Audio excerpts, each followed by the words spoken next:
L'agriculture, c'est la force d'un pays, la santé d'un peuple et surtout aujourd'hui, la clé de voûte de l'Union européenne.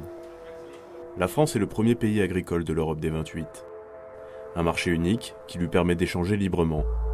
Pourtant, les eurosceptiques comme le Front National touchent un public plus large et remettent de plus en plus en cause l'institution continentale. Si la France sortait de l'Union européenne, quelles en seraient les conséquences pour son agriculture ? Pour répondre à cette question, nous avons rencontré plusieurs experts, des députés européens de tous bords. C'est un scénario que je ne saurais envisager.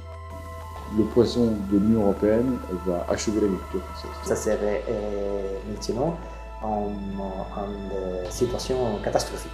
Et surtout Boris, un producteur laitier, le personnage central de notre reportage. Et le système tel qu'il est aujourd'hui, en plus que je suis contre les subventions, mais en plus c'est mal réparti. Entre Bruxelles et les agriculteurs, la distance se fait de plus en plus grande. Entre réalité et idéaux politiques sur l'agriculture, la France a-t-elle encore besoin de l'Union européenne ? Notre enquête débute en Champagne-Ardenne, au beau milieu de la campagne. Boris est producteur laitier et céréalier. Il est à la tête d'une exploitation de 90 vaches et 200 hectares qu'il gère avec son associé. Ils perçoivent des subventions venues directement de la PAC, la politique agricole commune dictée par l'Union européenne. Ça, c'est clair qu'aujourd'hui, tel est le système de l'agriculture aujourd'hui en Europe. Si on n'avait pas de subventions, on ne pourrait pas vivre. Ça représente donc 70-80 000 euros sur 500 000 euros. Bon, depuis 2-3 ans, je vous garantis que c'est retaillé. Donc là, on a perdu quasiment 8 à 8 000 euros en 2 ans de temps, en 3 ans de temps. Ça nous a permis d'avoir un revenu et ça nous a permis de payer nos factures et de pouvoir quand même progresser ou investir. J'aime pas le terme progresser, mais au moins investir pour le bien-être des animaux, pour le bien-être de la production, mais aussi pour le bien-être du paysan, parce que ça, on n'en parle pas assez. Des subventions, mais aussi des mises aux normes imposées par l'Union européenne, mais qui sont pourtant bien loin de déplaire à l'agriculteur. Il y en a qui vont les appeler des contraintes, moi j'appelle pas ça des contraintes, mais par contre il faut se battre en parallèle. Moi je dis que les mises aux normes, c'est complètement logique, et pour moi c'est aussi pour le bien-être de l'agriculteur. Depuis qu'on a fait la mise aux normes, on se sent beaucoup mieux, on travaille beaucoup mieux, on a moins de pertes, on épand les effluents d'élevage quand il faut. C'est vrai que ça c'est très très bien. Entre autres c'est des bétons pour pas patauger dans la boue du matin jusqu'au soir, c'est toutes ces choses-là. Donc là, ça a fait quand même une sacrée évolution au niveau de notre travail. Créée officiellement en 1962, la politique agricole commune vise à freiner les importations de denrées alimentaires, ce qui passe par une production locale et autonome assurée par les pays européens. Une association qui présente 3 caractéristiques. Une solidarité financière, chaque pays contribuant au prorata de sa richesse, un marché unique où les frontières intra-Europe sont supprimées, et une préférence communautaire qui favorise les échanges commerciaux entre partenaires du vieux continent. Les 2 premiers objectifs sont clairs. Il faut assurer la souveraineté alimentaire de l'Europe. Le troisième, lui, fait écho à la nécessité de reconstruction suite à la Seconde Guerre mondiale. Après 20 ans d'existence, la problématique est inversée. L'Europe surproduit et des outils tels que les quotas laitiers et céréaliers sont mis en place afin de réduire l'offre. Des ajustements qui restent insatisfaisants et appellent une réforme en profondeur. Au grand mot, les grands moyens, jusqu'à 10% des terres sont mises en jachère. Autre décision de taille, de nouveaux critères apparaissent, mettant en avant de bonnes pratiques. C'est la fin de la logique productiviste qui primait jusque-là, selon laquelle plus l'agriculteur produisait, plus il recevait de subventions.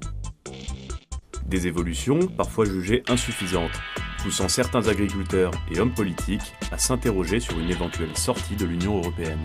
Si on sort de l'Union européenne, pour moi, je vais peut-être en choquer plus d'un, mais pour moi, on sera obligé de diminuer notre production. Donc ça ne sera pas un mal, parce que pour moi, on a été beaucoup trop loin. Si vous voulez, vous avez une structure comme la nôtre, beaucoup d'agriculteurs sont comme ça. C'est que du fait de la PAC, du fait du productivisme, du système de production, on a tous investi pour produire. On a besoin d'avoir un dialogue cohérent avec tous les pays européens Donc c'est pour ça qu'il ne faut pas fermer les frontières. Pour moi, c'est pas ça qu'il faut faire. Pour moi, il faut taxer tous les produits importés au sein de l'Europe et dans tous les pays. Et ce qu'il faut surtout, c'est qu'on harmonise toutes les normes environnementales, les normes de production et tout ça. Donc ça, il faut aller déjà dans ce sens-là. Mais le système tel qu'il est aujourd'hui, en plus que je suis contre les subventions, mais en plus c'est mal réparti. Une mauvaise répartition qui pousse de plus en plus d'agriculteurs à envisager une sortie de l'Union européenne. Mais qu'en pensent les législateurs de l'Europe ? L'Union et sa PAC sont-elles vraiment une bonne chose pour nos agriculteurs ? Nous nous sommes rendus à Bruxelles pour en savoir plus. Au Parlement européen, il existe quelques sceptiques hostiles à la politique agricole commune européenne. C'est le cas d'Édouard Ferrand, député Front National et membre de la Commission Agriculture. Alors, pourquoi est-ce qu'on est acharné contre cette politique agricole commune? C'est-à-dire que la politique agricole commune qu'on nous impose, aucun autre pays n'en voudrait. C'est une politique agricole commune qui va à l'inverse des intérêts français. Les intérêts français, je vous le répète, ils sont très clairs. C'est notre souveraineté alimentaire. Est-ce que c'est à l'Europe de dicter notre construction et notre souveraineté alimentaire? Nous disons non. C'est l'Union européenne qui fait rentrer le loup dans la bergerie, en passant notamment sur le traité transatlantique, sur l'accord de libre-échange avec les États-Unis. C'est ça. C'est l'Union européenne qui ouvre les portes du marché européen. Pour le Front National, la solution passe par une réappropriation des subventions. L'idée, c'est de transformer la politique agricole commune en une politique agricole française. Voilà. Nationaliser les aides que nous versons à l'Europe. C'est-à-dire que la France administre elle-même sa gestion de l'agriculture. J'étais il n'y a pas longtemps à Gaillac, dans le sud-ouest, dans une belle petite exploitation viticole. Et le propriétaire me dit « Regardez, monsieur Ferrand, ce beau hangar que l'Europe m'a payé. » Et je lui dis « Non, monsieur, c'est pas l'Europe, c'est la France. C'est les aides européennes qui vont à l'Europe et qui nous sont redistribuées. Mais on y perd quand même 8 milliards d'euros à un moment où le déficit de l'État n'a jamais été aussi fort. Et si on ne décide pas aujourd'hui de soutenir notre agriculture, eh bien, le poison de l'Union européenne va achever l'agriculture française. Une position polémique qui nécessite l'avis d'un expert. Nous avons contacté Jacques Maté, économiste spécialiste du monde rural et agricole, qui répond directement au Front National. Ce que le Front National ne devrait pas oublier, c'est qu'effectivement, de temps en temps, l'idée du Front National, c'est de se replier sur ses frontières. Donc ça veut dire qu'on ne devrait pas avoir besoin de la monnaie. Justement, ils n'ont pas compris cette deuxième dimension qui est la dimension marché. Ils ne comprennent que la dimension, ils n'intègrent que la dimension subside. Quant à l'avenir d'une France hors de l'Union européenne, l'économiste distingue deux conséquences directes. Sortir de l'agriculture européenne, sortir de l'Union, il y a les deux dimensions que j'ai notées tout à l'heure. Il y a la dimension soutien. Donc, est-ce que 10 milliards, c'est à peu près 10 à 12 milliards de soutien en moins par an, est-ce que c'est supportable? Je pense que pour un certain nombre d'exploitations, ça serait très insupportable. L'autre dimension, c'est la dimension marché. Oui. Je sors de l'Union européenne, je m'isole. Donc ça veut dire que là où j'avais un marché qui était à mes portes, on peut imaginer que pour passer, parce que si je sors, j'ai une nouvelle frontière, et donc il va falloir négocier, il va y avoir des barrières tarifaires, il va y avoir... pourquoi est-ce que les Allemands achèteraient du blé français et pas du blé ukrainien? Je pense que très souvent, il faut réexpliquer, notamment dans le monde agricole, que l'Union européenne, c'est pas que la PAC, c'est aussi un marché. D'accord. Et c'est quand même 400 millions de consommateurs, à notre porte. Au Parlement européen, les eurodéputés de gauche comme de droite que nous avons rencontrés sont du même avis. La sortie de la France de l'Union européenne serait un véritable désastre pour l'agriculture française. C'est un scénario que je ne saurais envisager. Parce que son caractère dramatique m'effraie. Ça serait maintenant une situation catastrophique. L'agriculture française perdrait au moins un tiers de ses marchés. La France est en Europe l'un des pays qui dispose de qualité agronomique de ses terres, de conditions climatiques qui sont autant d'atouts pour la production française. Je ne pense pas que l'économie française ait intérêt à se priver des milliards d'excédents de sa balance commerciale. C'est vrai que la qualité des produits français est supérieure, mais le prix est aussi supérieur. Et sans les subsides de la PAC, les prix seront encore plus chers. Dans ces calculs, le Front National ne met pas en face la part des exportations que nous avons à droit nul sur les autres pays de l'Union européenne. Donc le calcul qui est annoncé, la donnée qui est annoncée, est un affichage de façade, ça ne correspond pas à la réalité. Je crois que si la France sort de l'Europe, il aura besoin de beaucoup d'efforts pour récupérer la situation que la France a maintenant, pour cette capacité de vendre des produits à la reste de l'Europe. Quelques jours plus tard, nous retrouvons Boris dans une manifestation à Bruxelles. Il vient protester en tant que président de l'APLI contre la fin des quotas laitiers imposés par l'Union européenne. Symbole d'une politique productiviste, cette nouvelle mesure sonne comme une véritable trahison pour les producteurs français. C'est le dernier jour des quotas. Aujourd'hui, ça fait 30 ans que les quotas ont été instaurés. Ils ont été instaurés pour qu'on puisse avoir des prix du lait, pour pas qu'il y ait des inondations de lait régulièrement. Et donc aujourd'hui, on revendique qu'il y a un système qui remplace le quota, même si ça ne s'appelle plus quota, mais il faut un système de régulation pour qu'on puisse maintenir un prix décent et un prix qui couvre nos coûts de production. Donc on est venu ici devant le Parlement, la Commission européenne, pour justement essayer de les faire venir et essayer de discuter avec eux et puis donc de les interpeller, quoi.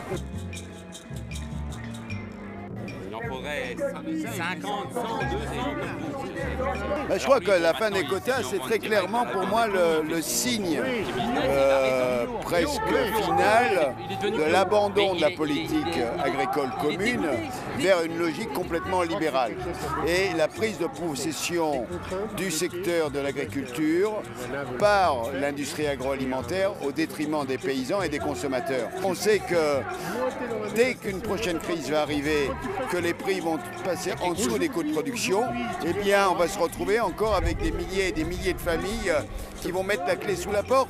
Et donc c'est la logique de l'agriculture industrielle. Donc la fin des territoires, la fin des paysans qui maîtrisent leurs outils de travail et qui sont capables de faire vivre des pays entiers. C'est une politique à court terme qui paraît comme ça séduisante dans une logique libérale, mais qui est complètement invraisemblable parce que le libéralisme et l'agriculture n'ont jamais fait bonne famille.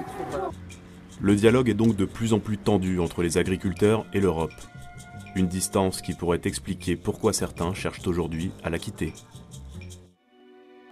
Front National, UMP, écologistes ou tout simplement agriculteurs, leurs positions peuvent se rejoindre, mais chacun a une vision bien particulière de son agriculture.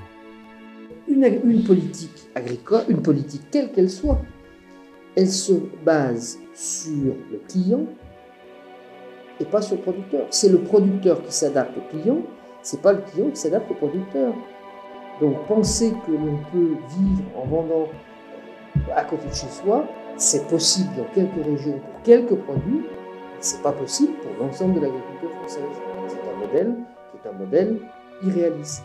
Ma position, c'est absolument différent. Et ma position, c'est qu'il faut soutenir les agriculteurs pour la qualité des produits qu'ils font.